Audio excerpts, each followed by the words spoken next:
My 2003 Honda Odyssey lost power when the transmission just started slipping. I used the automatic gizmo that stays plugged into the smart port and Bluetooth to my iPhone. The P730 and 740 codes report incorrect gear ratio and torque converter lockup.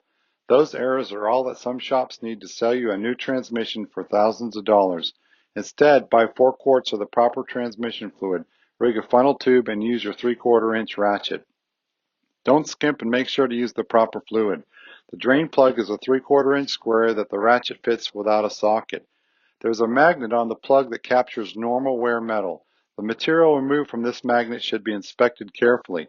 Powdery metal is normal. Large metal shards are a sign of a more serious issue. There's a filler plug below the brake fluid reservoir, but that is sometimes used to circulate and cool the transmission fluid. So instead of that, simply remove the dipstick. Insert in the dipstick tube the funnel tube rig to refill the 3.5 quarts. Recycle the used fluid at any auto parts store. You just saved thousands of dollars in a new transmission. You are welcome.